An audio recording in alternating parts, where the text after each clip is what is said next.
Celiaquia, glúten, síndrome do intestino irritável. Eles têm alguma relação? O que é celíaca? O que é glúten? Síndrome do intestino irritável? Síndrome do intestino irritável. O próprio nome já indica o que é a irritação do trato gastrointestinal. O trato gastrointestinal é uma parte muito interessante do nosso corpo. E para entender o que é celíaca, para entender qual a relação do glúten com isso e com a síndrome do intestino irritável, quero começar esta apresentação levando você a uma jornada pelo seu trato gastrointestinal. É um tubo oco. Tem aproximadamente 8 metros de comprimento. É uma estrutura externa. Estrutura externa significa que qualquer coisa que entra ali não faz parte de você ou de mim até ser quebrada em substâncias minúsculas. Então, absorvida pela parede para o sangue, aí sim passa a fazer parte de você. O sangue é frequentemente chamado de rio da vida. A Bíblia o chama de vida da carne, porque o sangue é o transportador. É o transportador de nutrientes por todo o corpo. Para o CBD, Distrito Comercial Central, do corpo humano está o funcionamento dentro da célula. Então, vamos dar uma olhada no trato gastrointestinal. Deixe-me definir o que quero dizer, antes de tudo, por estrutura externa. Este casaquinho que estou usando agora não faz parte de mim, mesmo estando em contato com a minha pele. Só vai se tornar parte de mim se, de alguma forma, ela se decompor em substâncias minúsculas, for absorvida pelos meus poros e entrar no meu sangue. Aí sim, será parte de mim. E assim, a comida que comemos, quando entra em nosso corpo, não se torna parte de nós até ser decomposta em pequenas substâncias, absorvidas pelo sangue. Aí sim, ela se torna parte de você ou de mim. Então, vamos começar. A boca. Você sabia que essa é a única parte do nosso trato gastrointestinal sobre a qual temos controle? E nós decidimos o que entra nela. Nós decidimos quanto tempo algo fica lá dentro. Nós decidimos com que frequência algo entra lá. Então, nós decidimos o que entra. Nós escolhemos o alimento que colocamos em nosso corpo. E o alimento que entra no nosso corpo tem uma relação direta com termos ou não doença celíaca, ou termos ou não síndrome do intestino irritável. O glúten é um desses alimentos. Eu vou definir isso mais adiante. Na nossa boca estão os dentes, e os dentes mastigam esse alimento. Eu disse que nós decidimos o que entra. Nós decidimos por quanto tempo isso fica lá, ou seja, o alimento deveria ficar na nossa boca até ser quebrado quase em líquido. Temos um problema hoje em dia. Vivemos em uma sociedade muito acelerada. As pessoas comem rápido, fazem tudo rápido. Meu marido come rápido. Eu sempre digo, devagar. Às vezes eu toco nos lábios dele e sorrio. Um pouco mais devagar, um pouco mais devagar. Veja, não há dentes no estômago, então é muito importante que os alimentos fiquem na nossa boca e que a gente mastigue. Mastigue, mastigue até quase poder beber. Você provavelmente já ouviu o velho ditado: devemos mastigar nossas bebidas e beber nossa comida. Na verdade, isso se refere a... E eu realmente menciono isso para os nossos hóspedes no Misty Mountain Health Retreat. Quando eles tomam seus sucos, devem colocar um gole na boca e girar, ou mastigar e só então engolir. Isso permite que as enzimas digestivas ajam em volta ou através dessas pequenas partículas do suco, e então você engole. E o que eu quero dizer com beber nossa comida? Devemos mastigar até que esteja praticamente líquido e só então engolir. Isso deixa o estômago muito feliz. Facilita muito todas as outras funções do trato gastrointestinal quando mastigamos bem. E é por isso que, muitas vezes, nas famílias, pode até rolar uma competição para ver quem consegue mastigar mais. Até mesmo colocar a faca e o garfo na mesa entre as garfadas, porque as crianças, especialmente quando estão com fome e adoram a comida, podem acabar comendo rápido demais. Nós temos controle sobre o que colocamos na boca. Nós também decidimos por quanto tempo o alimento fica na boca. Quando mastigamos a comida e a quebramos em partículas bem pequenas, isso na verdade aumenta a área de superfície para as enzimas agirem. Agora, a boca é um ambiente alcalino. E as enzimas na boca são aquelas que só funcionam em um ambiente alcalino. E a principal enzima liberada na boca para digestão é uma amilase chamada ptialina. E a ptialina é a enzima que quebra o amido. Esse é o único alimento, ou o principal alimento, que começa a ser digerido na boca. Veja, o estômago é um ambiente ácido. Então, assim que a ptialina e o amido chegam ao estômago, a digestão do amido começa a desacelerar porque agora está em um ambiente ácido. Existe mais um alimento que também começa a ser quebrado na boca, que são as gorduras saturadas. É um ácido graxo de cadeia curta ou média, e há glândulas logo abaixo da língua chamadas glândulas sublinguais, que liberam a lípase lingual. E a lípase lingual é a enzima que quebra os ácidos graxos de cadeia curta e média. Então vamos dizer, resumidamente, gordura saturada. Essa é a única quebra que acontece na boca. Agora, o estômago é um ambiente ácido. Quando os ácidos graxos de cadeia curta e média das gorduras saturadas chegam ao estômago, a quebra já aconteceu. Então, eles simplesmente seguem tranquilos com o que está acontecendo ali.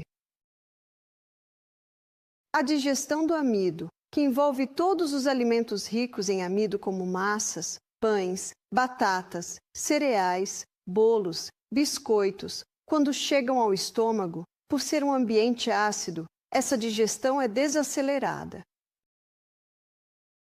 É no estômago que duas enzimas importantes são liberadas, o ácido clorídrico e o pepsinogênio.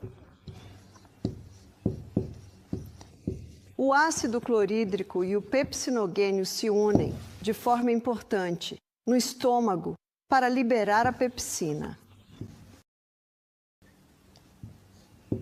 E a pepsina é o que muitas vezes é chamada de enzima, uma enzima proteolítica. E uma enzima proteolítica é o que quebra as proteínas. Essa é a única digestão que acontece no estômago. A maioria das pessoas não sabe disso. E essa é a única parte do estômago que é ácida. Na verdade, essa união só pode acontecer em um ambiente ácido. A pepsina só pode funcionar em um ambiente ácido. É por isso que é tão importante não beber durante as refeições, porque isso dilui o ambiente ácido. Devemos beber água meia hora antes da refeição e retomar cerca de 1h30, 2 horas depois da refeição. Se você estiver com sede, tome um gole. Um gole não vai mudar drasticamente esse ambiente ácido, mas a maior parte da nossa água deve ser consumida entre as refeições. A proteína é quebrada no estômago em um ambiente muito ácido.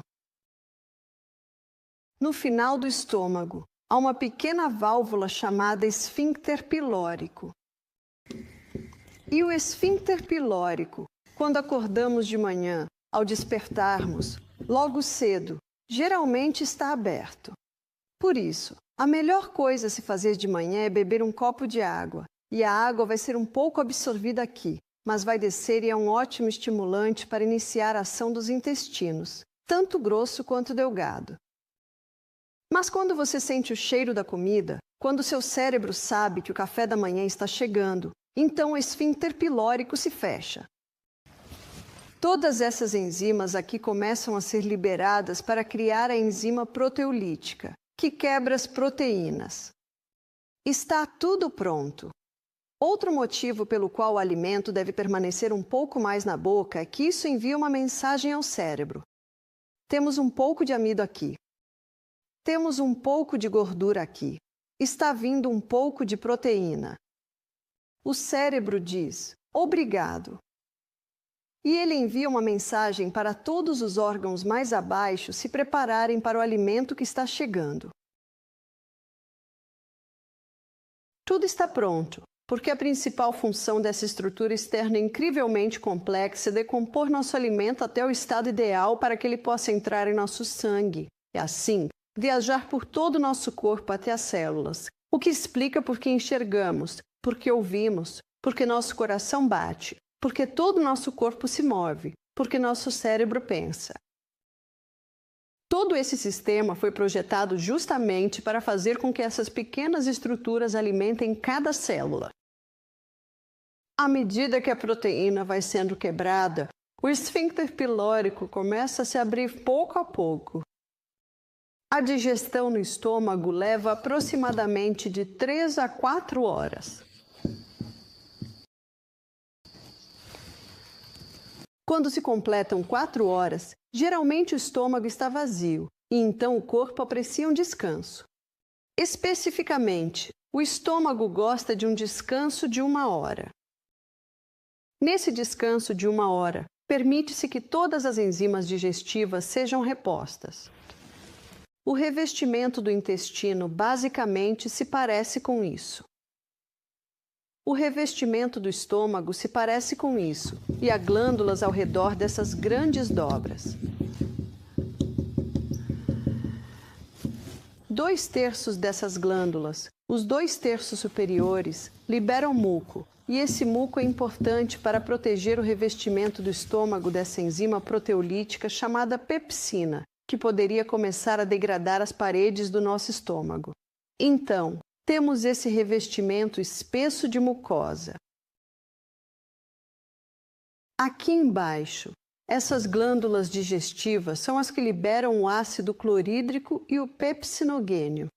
Elas também liberam um fator intrínseco, que é necessário lá embaixo, na parte inferior do intestino delgado, para a absorção da vitamina B. Portanto, o manejo adequado do estômago é fundamental para que todas essas enzimas sejam repostas conforme necessário. Se alguém me diz, estou com o estômago muito ácido, eu pergunto, como você sabe? A pessoa me responde, eu sinto isso. Isso não significa que você tem ácido demais. Isso significa que o revestimento do seu estômago está muito fino e pequenos buracos podem começar a ser abertos nesse revestimento. Por que ele estaria tão fino? O muco é composto por 99% de água. A principal causa de um revestimento muito fino no estômago é a desidratação. É simples assim. Um copo de água meia hora antes de comer vai engrossar imediatamente essa parede de mucosa. Por isso, esse é um bom momento. Reúna a família, até mesmo 45 minutos antes da refeição, e diga, vamos beber água. É importante que a água seja consumida. É importante que haja um intervalo entre as refeições. E a única maneira de garantir esse intervalo entre as refeições, como já vimos em nossas palestras anteriores, é seguir um programa alimentar muito rico em fibras, com grandes quantidades de proteína vegetal e algumas gorduras saudáveis. Eu chamo isso de FPFS. À medida que o alimento vai sendo digerido, o esfíncter pilórico se abre, pouco a pouco, ele passa para o duodeno. Aqui está o duodeno. É a primeira parte do intestino delgado. O duodeno é um ambiente alcalino.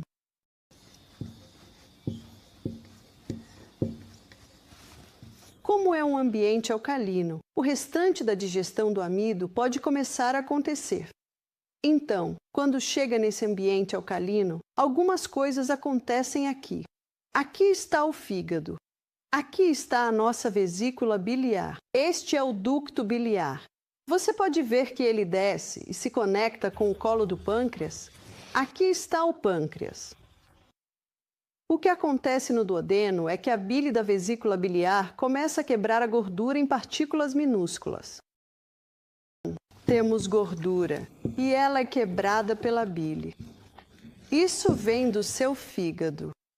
Uma senhora perguntou, e se você não tiver vesícula biliar? É o fígado que produz a bile, e a vesícula biliar, na verdade, é só um reservatório para a bile. Se a bile não tem mais seu reservatório, ela vai ser produzida no fígado e simplesmente enviada direto para baixo. O corpo é um organismo incrível na sua capacidade de adaptação. É realmente fenomenal. Então, a bile do fígado Começa a quebrar a gordura aqui no duodeno. Agora entra outra coisa em cena, que são algumas enzimas do pâncreas. O pâncreas libera várias delas.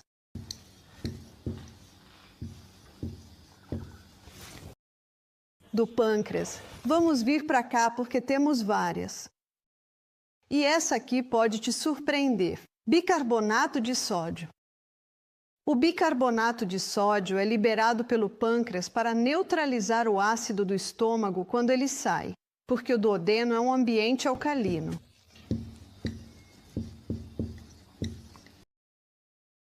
O bicarbonato de sódio é liberado pelo pâncreas. Isso não está certo, está? Achei que tínhamos um problema ali. Agora sim, melhorou. Do pâncreas, para neutralizar o ácido do estômago quando ele passa e para manter ou garantir que o duodeno seja um ambiente alcalino. E aí, do pâncreas, temos a lípase pancreática. Vou colocar só um P para a lípase pancreática. E a lípase pancreática quebra ainda mais a gordura. Também temos a amilase pancreática. E a amilase é a enzima que quebra o amido. Você percebe que a digestão do amido começa na boca, é interrompida no estômago por causa do ambiente ácido e depois é retomada no duodeno sob a ação da amilase pancreática. É aí que ocorre a quebra final. O pâncreas também libera tripsina. E tripsina e quimotripsina são duas enzimas proteolíticas, presentes no sistema digestivo. E lembre-se, as enzimas proteolíticas são aquelas que quebram as proteínas. A maioria das pessoas não percebe o papel tão importante que o pâncreas desempenha na digestão. O pâncreas, quando você observa isso, é realmente o principal órgão da digestão. Mas o pâncreas vai ter um trabalho difícil se o estômago não fizer a sua parte. O pâncreas vai ter um trabalho difícil se a boca não conseguir fazer a sua parte. Consegue perceber isso? Uma das melhores coisas que você pode fazer pelo seu pâncreas é garantir que mastiga bem os alimentos, não beber durante as refeições, ter uma alimentação com boas quantidades de fibras, ótimas proteínas e gorduras, e não beber durante a refeição. E isso vai facilitar muito, mas muito mesmo, a vida do pâncreas. Vamos revisar novamente o que o pâncreas faz. Na verdade, dê uma olhada nisso. Primeiro, bicarbonato de sódio. Segundo, lípase pancreática. Terceiro, amilase pancreática. Quarto, tripsina. E quinto, quimotripsina. Bicarbonato de sódio para neutralizar o ácido do estômago. Lípase pancreática para finalizar a digestão das gorduras. Amilase pancreática para ajudar a finalizar a digestão do amido, tripsina e quimotripsina para finalizar a quebra das proteínas. Como você pode ver, quando você chega provavelmente à segunda parte do seu intestino delgado, a maior parte da digestão já aconteceu. E então, neste intestino delgado, que tem vários metros de comprimento, é aqui que encontramos as vilosidades. Essas vilosidades revestem o intestino delgado e é através delas que existe a rede capilar. E lembre-se, qualquer coisa que entra no trato gastrointestinal não faz parte de você ou de mim até ser quebrada em substâncias minúsculas. Com a gordura, são o glicerol e os ácidos graxos, e o glicerol e os ácidos graxos não vão para o sangue. O glicerol e os ácidos graxos vão direto para o vaso quilífero, que faz parte do seu sistema linfático.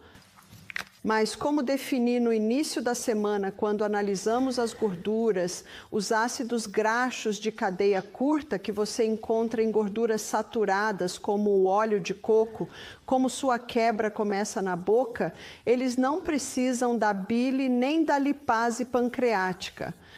Portanto, a sua bile e a lipase pancreática são responsáveis por atuar nos ácidos graxos de cadeia longa. E são esses ácidos graxos de cadeia longa que entram no vaso quilífero.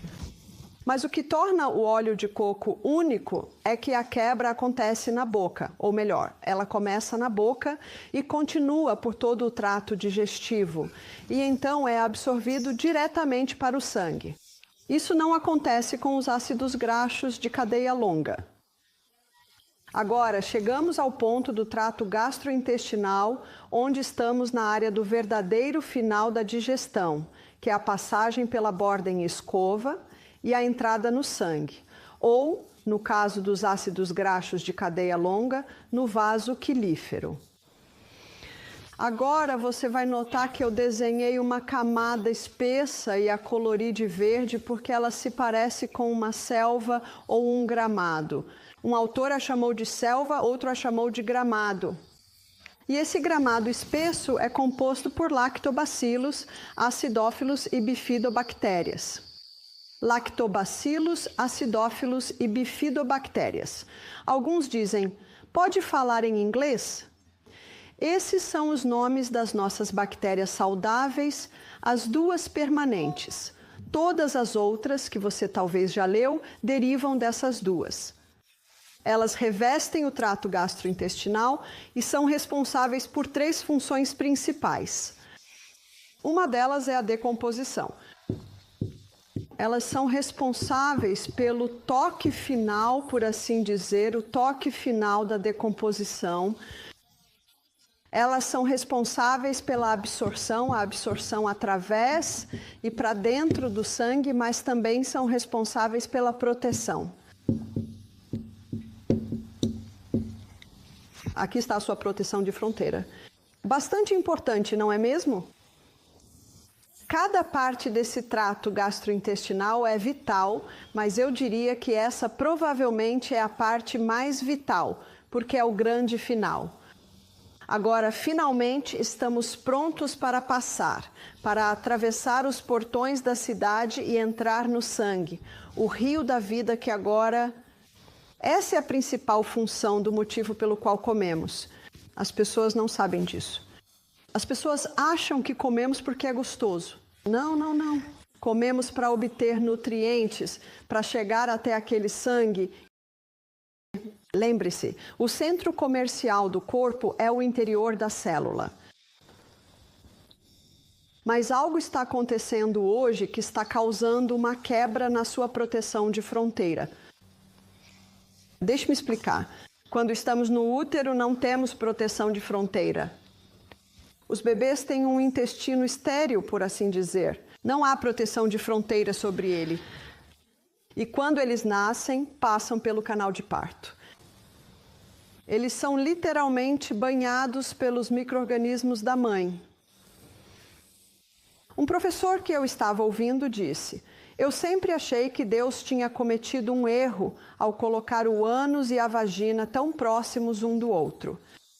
Ele disse: porque o que sai do ânus você não quer nem perto daquele bebê. Mas ele disse: agora estamos descobrindo que não foi acidente nem erro, foi cuidadosamente planejado. Porque quando o canal de parto se abre e a cabeça sai, eu dei à luz a um bebê de 4,5 quilos. Eles são grandes. Quando o canal de parto se expande, o esfíncter anal também se dilata e os micro-organismos literalmente banham o bebê no nascimento.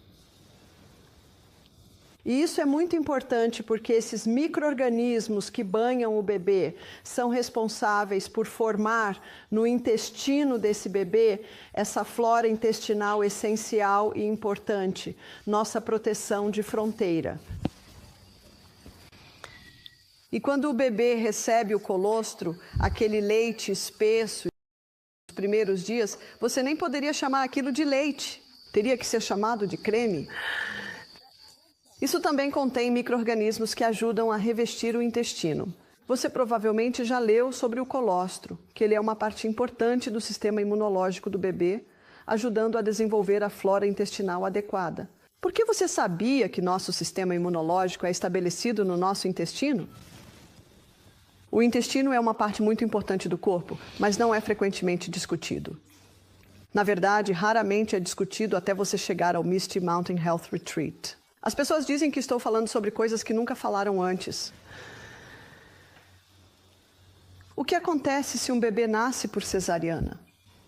Você sabia que agora estão mostrando que bebês nascidos por cesariana começam a desenvolver flora de pele no intestino e não flora intestinal? E a flora de pele é fantástica para a pele, mas na verdade não funciona corretamente no intestino.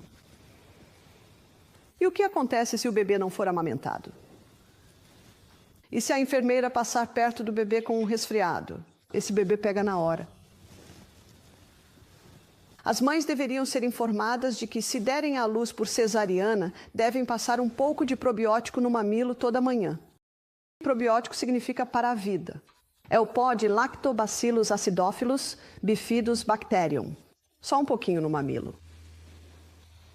E se a mãe não puder amamentar, o melhor leite realmente é o de cabra, porque o tamanho da cabra é muito parecido com o do ser humano.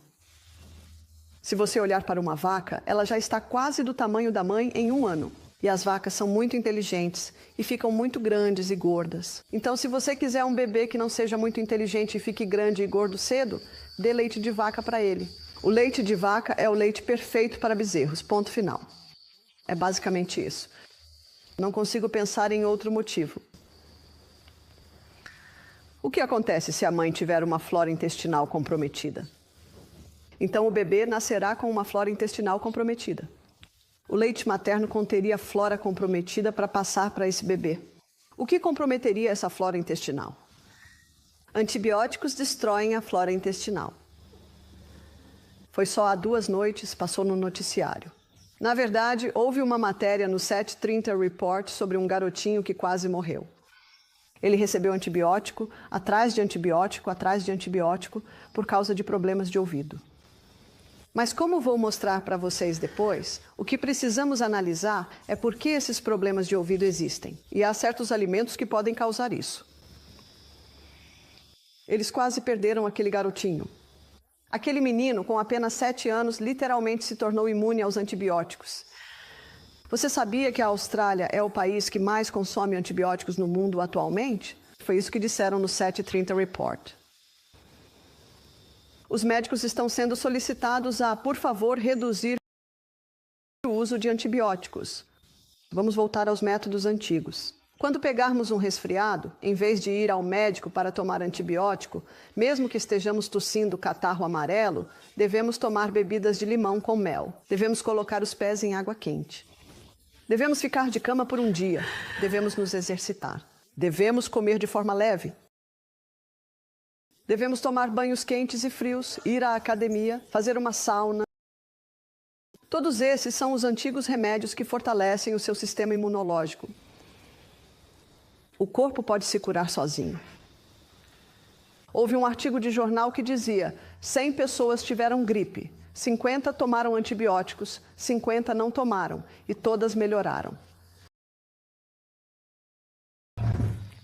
A maioria das pessoas não espera tempo suficiente ou, na verdade, não está dando ao corpo as condições certas para que ele possa se curar. Antibióticos, eu não sou contra antibióticos. O intestino humano pode lidar com cerca de 2 ciclos ao longo da vida. Ouviram isso? Cerca de 2 ciclos ao longo da vida. É o uso excessivo. Pílula anticoncepcional, existem alternativas à pílula anticoncepcional. Em outra das minhas palestras, mostrei que o colesterol não é o problema e precisamos ter cuidado para não baixar demais o colesterol. Muitos medicamentos destroem a flora intestinal. E então, enquanto a flora intestinal está sendo destruída, a pessoa tem uma dieta rica em açúcar, consome álcool todas as noites e, como vou mostrar em 1 minuto, o alto teor de açúcar e amido do trigo alimenta o fermento no intestino, fazendo com que ele fique fora de controle. Agora, essa flora intestinal desempenha outro papel além da decomposição, absorção e proteção. Eles também têm um papel de nutrição.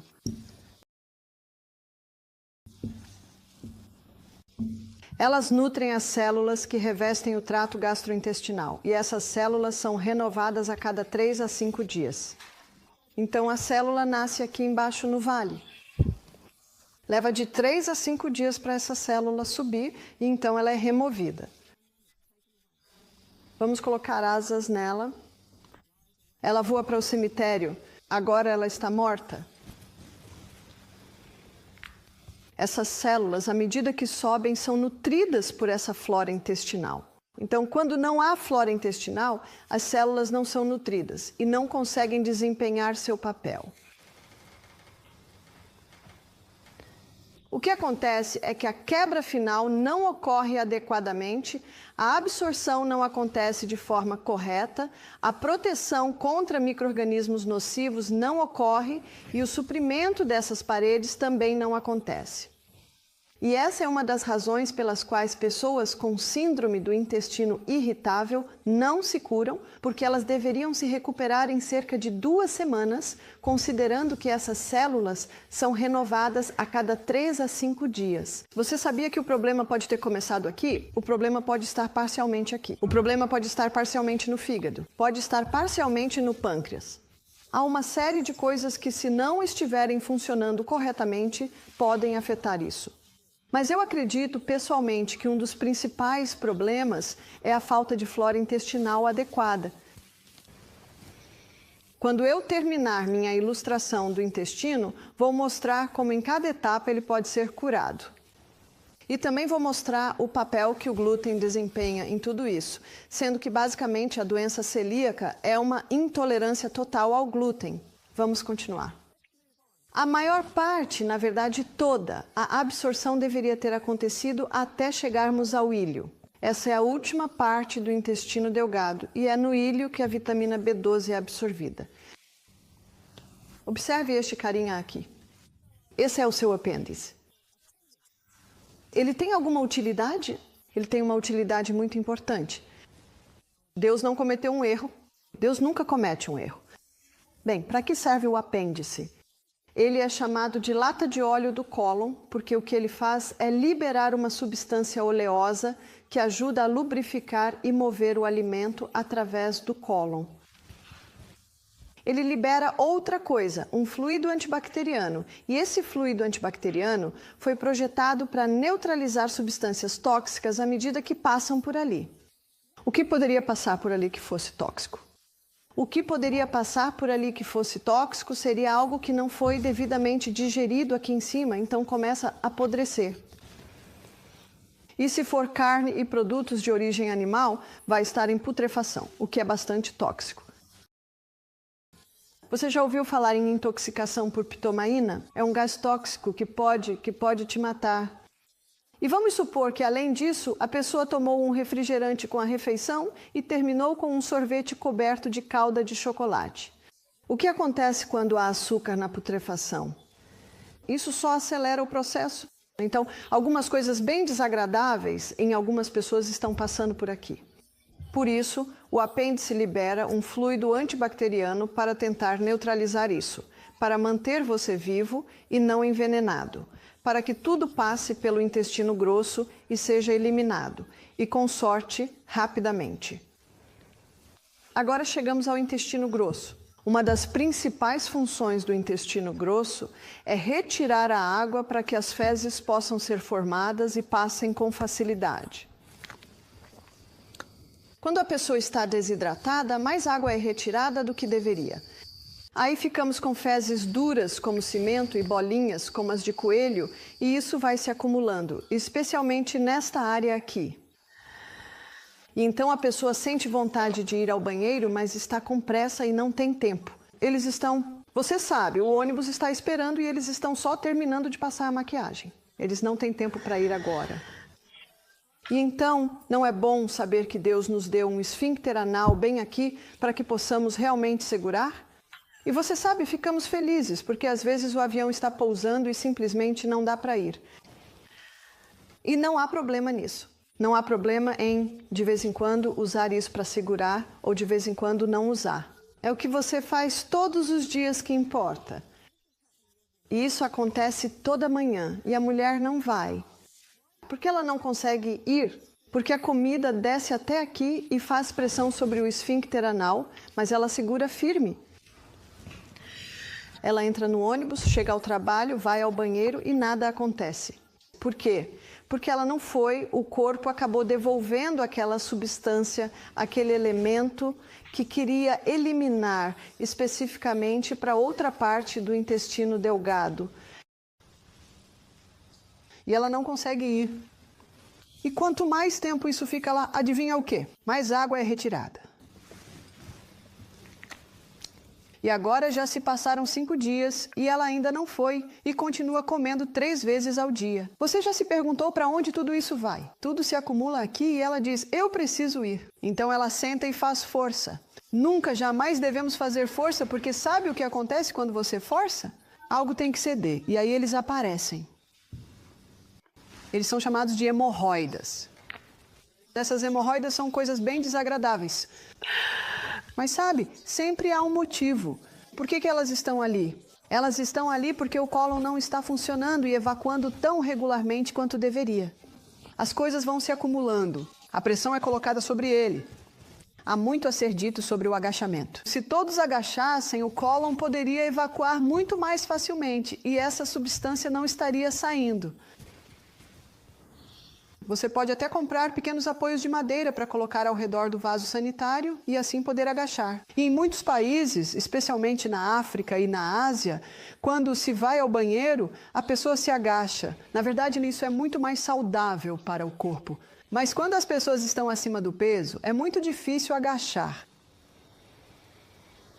Então, consegue perceber? Em cada etapa, podemos ter problemas ao longo de todo esse processo. E quando não há fibras, as coisas ficam mais lentas. A fibra é muito importante. Os alimentos com mais fibras são os vegetais. Os vegetais, com todas as suas fibras, fazem uma varredura. Eles varrem diariamente todos esses pequenos sulcos, especialmente esses cantinhos aqui em cima. Mas a fibra não só faz essa limpeza diária, ela também, por causa do seu volume, estimula o peristaltismo. E isso aqui deveria estar sempre em movimento, sempre em movimento.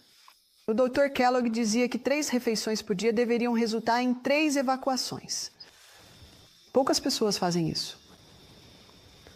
O alimento que comemos deveria ser eliminado em até 16 horas, e receio que isso nem sempre aconteça. Isso não acontece com frequência porque nossos corpos são criaturas de hábitos, e as pessoas acabam se acostumando a ir ao banheiro só quando é conveniente. Quando por acaso sentimos vontade de ir, devemos responder prontamente ao chamado imediato da natureza. E se não fizermos isso, deveríamos nos preocupar, porque câncer de cólon, hemorroidas, não são coisas agradáveis. E se cuidarmos do nosso intestino, coisas assim nunca vão acontecer. Precisamos beber água entre as refeições para manter o corpo bem hidratado, assim não sai água demais. Precisamos consumir uma dieta rica em fibras para que tudo funcione diariamente. Precisamos, idealmente o máximo possível, agachar ao evacuar e precisamos experimentar relaxamento. Uma senhora disse, eu não suporto quando meu marido vai ao banheiro. Ele leva um livro. Eu disse, você tem que levar um livro. Você precisa relaxar. Porque as nossas emoções realmente afetam o funcionamento do cólon. O que eu gostaria de abordar agora é como podemos curar, como podemos fazer as coisas voltarem a funcionar nesse intestino. Perceba a palavra movimento. Movimento como deve ser. Movimento é vida. Qualquer estagnação em qualquer ponto desse intestino vai causar putrefação e, consequentemente, problemas. Como mencionei antes, a gente precisa mastigar. Precisamos tomar água entre as refeições e não junto com as refeições. Precisamos permitir que essa função aconteça corretamente. Mas deixa eu definir primeiro, começando pela boca, porque tem muito a ver com isso. Na boca, nós decidimos o que entra. Nós também decidimos por quanto tempo o alimento fica na boca. Nós também temos controle sobre o ambiente. E é importante prestar atenção nisso, porque essa é realmente a única parte sobre a qual temos controle, e o que fazemos aqui afeta todo o restante do trato digestivo. Quando falo de ambiente, quero dizer que devemos deixar de lado preocupações e pensamentos ansiosos quando sentamos para comer. Não deve haver assuntos polêmicos sendo mencionados à mesa. Recentemente, tivemos uma situação à mesa em que algumas pessoas começaram a falar sobre uma situação política, e cada uma era de um lado diferente. Bem no meio da conversa, eu disse: "Olhem aquele pássaro lá fora." Todo mundo riu. Foi só isso que precisei fazer. Precisamos ter paz e tranquilidade à mesa. Se alguma vez uma criança à mesa, quando meus filhos estavam em casa, se alguma vez uma criança fazia birra à mesa, eu rapidamente a pegava, colocava na varanda e fechava a porta. Ele nunca permita que isso aconteça à mesa. Ninguém consegue digerir bem se houver algum problema. Eu não quero essa comida. Rápido, levanta, bem rápido, lá fora, fecha a porta. Se for um bebê, pegue-o rapidamente, coloque-o no berço e feche a porta. Onde eles querem estar? Naquela mesa, especialmente quando você não os alimenta entre as refeições. Você sabia que eles entendem um recado rápido? Certifique-se de que o ambiente está adequado. Já vimos quanto tempo. O que entra? Hoje existe um alimento que está indo para a boca de muita gente, e ele ocupa uma grande parte da dieta dos australianos. É o que está causando a doença celíaca. É um dos maiores fatores que contribuem para a síndrome do intestino irritável, e é o trigo. Quantas pessoas comeram cereal e torrada no café da manhã, bolos, biscoitos, sanduíches no meio da manhã, macarrão no jantar? Isso é quase 100% trigo. Deixe-me mostrar para você a questão do trigo. Este é o trigo original. É o Enkorner. E o trigo Enkorner tinha uma estrutura muito frágil, basicamente parecia assim. E eu trouxe uma ilustração da sua estrutura de glúten ou proteína. Muito frágil. A fragilidade é importante, porque se é frágil, pode ser facilmente quebrado ao moer, ao cozinhar, ao mastigar, pelas enzimas digestivas, sendo facilmente absorvido pelo corpo. Não se sabe ao certo quando, talvez há alguns milhares de anos, o Enkorner fez um cruzamento selvagem, ou um híbrido selvagem, como chamam, com capim selvagem, e surgiu uma variedade chamada Emmet. E essa variedade Emmet ainda era frágil, mas não tão frágil quanto a estrutura anterior.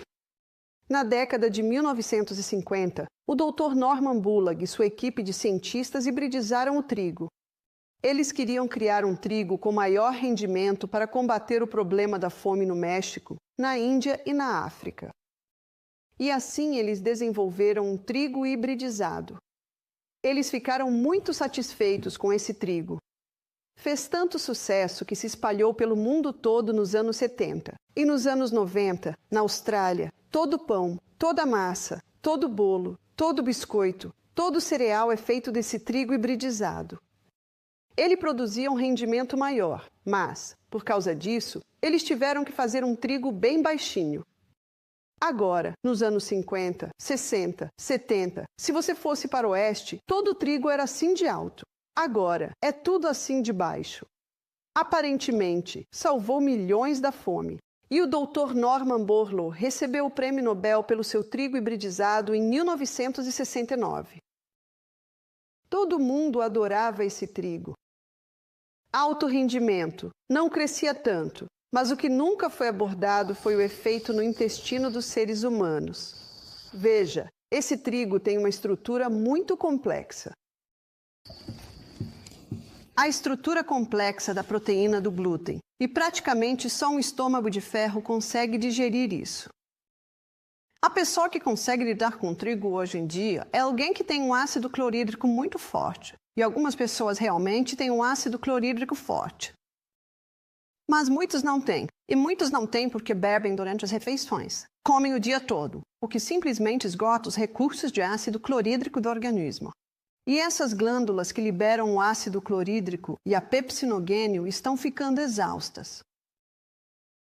Eu nunca conheci alguém com estômago excessivamente ácido. Alguns dizem, eu sei que é ácido porque fica voltando. Não há nada de errado com o ácido. O problema, na verdade, é uma pequena válvula dupla ali chamada esfíncter cardíaco. Existe um músculo muito bom ali que deveria impedir que o ácido subisse. Então, se não está impedindo que o ácido suba, a pergunta que deve ser feita é: por quê? O motivo é que a maioria das pessoas faz a maior refeição no final do dia e depois vai dormir. Vamos dar uma olhada no que a gravidade está fazendo. Este é o estômago deitado na cama e ele está cheio. Então, para onde ele começa a empurrar? Ele começa a pressionar aquele esfíncter. E noite após noite, isso vai enfraquecendo o esfíncter. E esse esfíncter é um músculo e ele se parece com isso. Quando esse músculo está relaxado, ele fica fechado e quando se contrai, ele se abre. Você consegue perceber que uma refeição grande à noite e uma pessoa muito estressada, os músculos dela se contraem e o pequeno esfíncter cardíaco se abre e o ácido sobe? Todo mundo que vem aqui com refluxo ou azia, que é como geralmente chamam, porque parece uma queimação no peito com o ácido subindo, vai embora sem isso. Porque nós servimos aos nossos hóspedes café da manhã de rei, almoço de rainha e jantar de pobre, e se eles têm tendência a isso, damos magnésio. Damos magnésio a eles 4 vezes ao dia, o que relaxa o esfíncter cardíaco e o fecha. Muito simples. Servimos aos nossos hóspedes café da manhã de rei, almoço de rainha e jantar de pobre. A maioria das pessoas na Austrália hoje em dia toma café da manhã de pobre, almoça como pobre e o jantar é como se fosse o rei e a rainha juntos. Não é de se admirar que tenhamos tanto refluxo. Não precisamos eliminar esse ácido. Nós precisamos desse ácido. Precisamos analisar por que esse desconforto está ali. O trigo tem uma estrutura muito complexa. Então, quando o ácido clorídrico, a pepsinogênio, a pepsina não estão funcionando muito bem, fica difícil de quebrá-lo. O amido é quebrado aqui, mas o trigo tem uma estrutura de proteína ou glúten, e é essa que é quebrada no estômago. E se as enzimas ali não estiverem funcionando, não vamos conseguir quebrar muita coisa. Mas deixa eu te dar uma ideia um pouco melhor sobre o trigo antes de mostrar o que acontece à medida que seguimos adiante. Se você transforma esse pão de trigo em um pão de fermentação natural, a fermentação natural é um processo de cultivo que quebra a proteína ou o glúten do grão, e você obtém uma estrutura mais simples, mas ainda assim mais complexa do que era originalmente. Mas hoje você pode encontrar um grão chamado espelta, que é um híbrido selvagem ou de campo do trigo Emmer, então ele ainda mantém aquela estrutura frágil. Outro exemplo é o kamut. O kamut, por sua vez, também é um híbrido selvagem ou de campo do trigo Emmer, e também possui essa estrutura bastante frágil e delicada. E se essas farinhas forem usadas para fazer pão de fermentação natural, isso praticamente as traz de volta à estrutura original do encorne. Não é uma boa notícia? Algumas pessoas perguntam, é possível conseguir o trigo original? Sim, na forma de espelta e kamut. Então, por que existe a doença celíaca? E, aliás, quem tem doença celíaca não pode nem consumir espelta ou kamut. Essas pessoas precisam seguir uma dieta totalmente sem glúten. E deixa eu te mostrar o que está acontecendo com esse trigo hibridizado no intestino. Como acabei de mostrar para você, o estômago não está funcionando, então a digestão não acontece de forma eficaz ali. O alimento desce até a parte do intestino, onde vai ocorrer a digestão final e a absorção. E esse trigo se decompõe em uma substância chamada glutomorfina. E glutomorfina Como você pode ver, é um derivado de opiáceo. Agora, se esse glutamorfina, deixe-me explicar. Para facilitar, esse é o gluto e esse é a morfina. Agora, se essa glutamorfina chega aqui, onde é uma boa flora intestinal, essas células, que são as células felizes porque estão sendo nutridas pela flora intestinal, quebram o aspecto da morfina e deixam passar apenas o gluto. Mas se essa glutamorfina chega a esta parte aqui, onde as células estão muito infelizes e não conseguem funcionar direito porque não têm nutrição, elas não conseguem remover o aspecto da morfina. Então a glutamorfina entra no sangue e é levada até o cérebro. Os sítios receptores de opiáceos no cérebro a captam. Você consegue perceber a importância da flora intestinal? Ela exerce esse papel vital de proteção. Mas há outra coisa, que é o leite. O leite se decompõe em casomorfina. Mas é verdade, existem alguns intestinos que conseguem lidar com laticínios. Normalmente, se há um histórico de consumo de laticínios, então esse intestino consegue lidar com laticínios. Existe também uma questão genética aqui, porque algumas pessoas perguntam: celiaquia não é genética? Você pode herdar uma fraqueza ou uma tendência nessa área, mas lembre-se, a genética carrega a arma, mas o estilo de vida puxa o gatilho.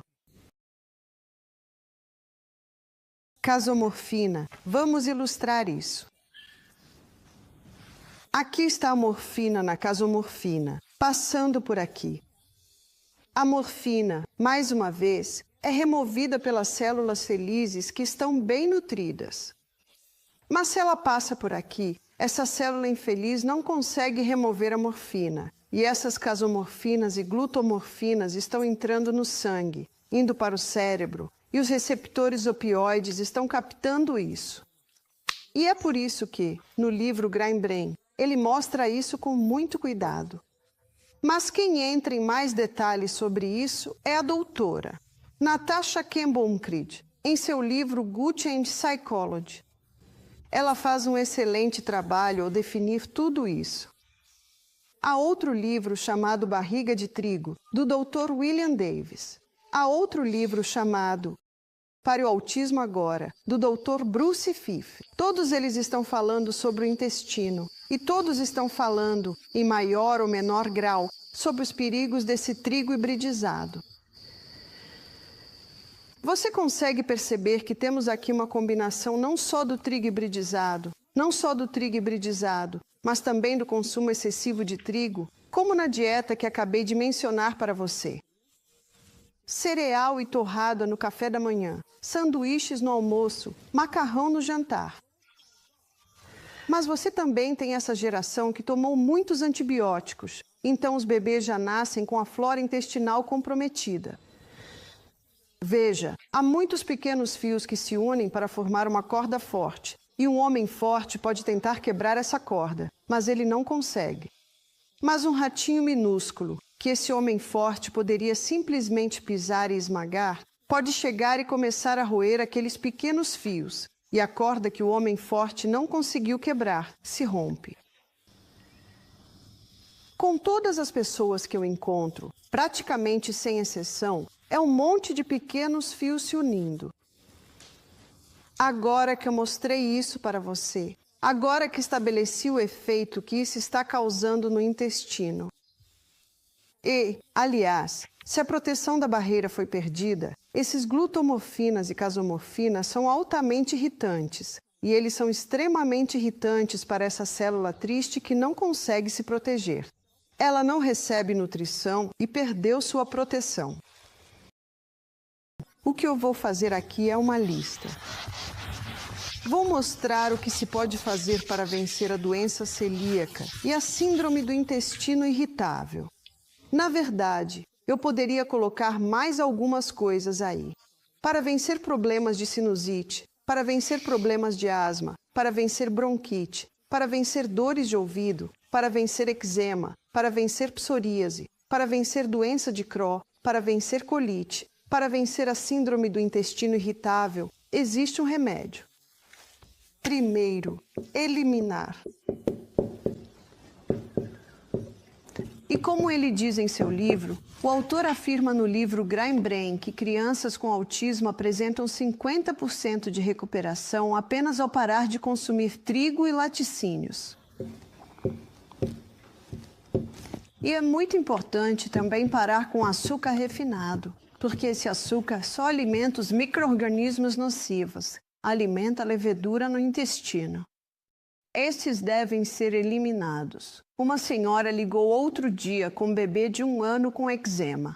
Eu perguntei para ela, o bebê já come? Ela disse, sim. Eu disse, o bebê não deve consumir amido até que tenha dentes. Veja, o chile na boca. Lembra que eu falei sobre o chile na boca quebrando o amido? Isso não está presente. Ela só é liberada quando os molares nascem. Isso acontece aos 18 meses. Bebês não consomem amido. O que o bebê come?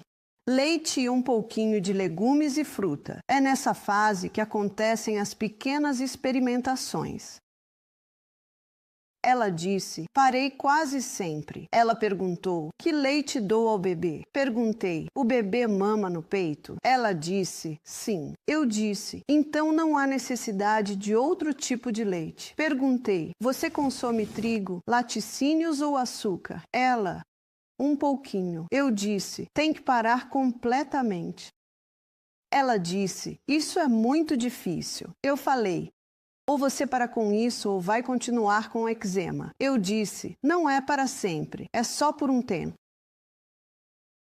Não é para sempre, é só por um período de tempo. Mas esse intestino não vai se curar enquanto essas coisas estiverem em contato com ele. Você entende isso? Você tem que parar. Se você não fechar a torneira, vai continuar enxugando o chão no outro canto. Eles precisam ser eliminados. Existem tantos outros grãos. Você tem arroz, tem painço, tem quinoa, tem trigo sarraceno, amaranto. Existem muitos grãos. Não há necessidade de consumir trigo. Mas como podemos viver sem laticínios? As pessoas perguntam, que leite você toma? Bárbara, eu digo, já fui desmamada, não tomo leite. Leite é para bebês. Mas olha, a gente usa um pouco de creme. Que açúcar você usa? Eu não uso muito açúcar, mas se eu faço um strudel de maçã para o meu marido, eu uso farinha de espelta, uso xarope de bordo, uso maçã ralada. Você pode fazer comidas deliciosas. Eles precisam ser eliminados. Número 2. Probiótico. Um probiótico para a vida toda. Você pode comprar pós-probióticos que contêm Lactobacillus acidophilus, Bifidobacterium. Eles devem ser tomados 3/4 de hora antes de comer e vão descer enquanto o esfíncter pilórico está aberto. Eles vão descer e começar a repovoar a parte inferior do seu intestino. Número 3. Existem 2 ervas que revestem, acalmam e curam o intestino. Uma é a babosa, aloe vera, e a outra é o olmo vermelho, sliperiel. O sliperiel é a casca em pó da árvore de olmo vermelho. Ambos são meio pegajosos. E eles devem ser pegajosos, porque precisamos de uma boa camada viscosa para revestir o intestino. Lembre-se do Salmo 04:14. A Bíblia diz, Deus deu as ervas para o serviço do homem. É isso que elas fazem. Elas chegam para você. Não precisa tomar juntos. Use um por semana, depois o outro. Se estiver grave, tome antes das refeições e de dormir. Você pode descascar a planta de babosa, amassá-la ou mastigá-la e engolir. Ou você pode comprar o pó de olmo vermelho, colocar uma colher de chá em cerca de uma xícara de água morna, misturar bem e beber imediatamente, porque se não fizer isso, ele vai engrossar muito e você vai acabar comendo com uma colher. Um dos nossos convidados disse, eu prefiro comer com a colher. Eu deixo essa escolha para você. Número 4. Água entre as refeições. Nada de água durante as refeições. Só entre elas, aproximadamente de 2 a 2,5 litros por dia. Número 5. Café da manhã de rei. Um almoço digno de uma rainha e um jantar simples, como o de uma pessoa pobre, para manter o equilíbrio e a saúde. Quando seu corpo vai dormir, seu intestino também quer descansar. E se você for para a cama com o estômago cheio, seu intestino não consegue descansar. Se ele acabar dormindo, você pode morrer de intoxicação, porque toda a comida vai apodrecer. Gosta de viver como pobre? E às vezes, os pobres nem comem. Você não abastece seu carro no final da viagem. Você abastece no começo da viagem. Número 6. É muito importante se exercitar. Exercite-se, e isso vai ficar mais forte conforme você pratica. Chama-se autocontrole. E exercite o corpo. É muito importante que o corpo se movimente todos os dias. O exercício faz uma massagem suave em todos esses órgãos internos. O exercício aumenta o suprimento de sangue para todos esses órgãos internos. E é muito importante experimentar a paz. Em um ambiente altamente estressante, isso afeta sua digestão, afeta seu fígado, afeta seu pâncreas, afeta todo o seu sistema digestivo. Quando entreguei meu coração a Deus aos 25 anos, encontrei a paz. Você pode encontrá-lo na Bíblia. Ele é o autor desse corpo incrível. O corpo incrível com a capacidade de se curar. Para encerrar, deixe-me contar uma história sobre o Zaque, nosso cozinheiro. Ele era celíaco severo. Ele não conseguia lidar com isso de jeito nenhum. Ele percebia na hora, porque queria dormir o dia inteiro. E isso é outro sintoma, névoa mental. Eu sabia quando ele tinha comido glúten, porque eu conversava com ele e ele ficava bocejando. E ele tinha 18 anos e estava bocejando às 10 horas da manhã. Eu perguntava, você foi dormir tarde? Não. Eu perguntava, você tem comido glúten? Ele ficava. Ele parou totalmente com o glúten. Ele fez isso. Parou completamente. Ele não fez isso porque o intestino dele não estava irritado, mas fez todo o resto. Com síndrome do intestino irritável, isso é essencial. Com celíacos, só é realmente importante fazer isso se o intestino estiver irritado. Cerca de 1 ano depois, eu estava em um evento com o Zaque e ele pegou uma fatia de pão. Eu perguntei, você pode comer isso? Ele respondeu, hoje sim, mas amanhã não, nem depois de amanhã, nem no dia seguinte, só daqui a 1 mês. Que maravilha! Ele tinha vencido a doença celíaca, e isso acabou reduzindo para apenas uma leve sensibilidade ao glúten. Ele disse, se eu comer 2 dias seguidos, passo o dia inteiro bocejando, caindo de sono, com a mente embaralhada. Veja, existem tantos sintomas diferentes. Na verdade, eu desafio todo mundo. Pare de comer trigo por 2 meses. Por que 2 meses? Você pode comer, ele vai passar pelo seu corpo, mas os efeitos desse trigo podem continuar no seu organismo por até 6 semanas. Por isso, é preciso fazer isso por pelo menos 2 meses para realmente perceber o efeito. Como eu disse antes, alguns conseguem lidar com espelta, outros não. Você, o ajuste fino é seu. Cada um carrega dentro de si o seu próprio médico. O seu médico está dentro de você. Então, meu desafio para você é este: experimente. Você não tem nada a perder e, possivelmente, tudo a ganhar.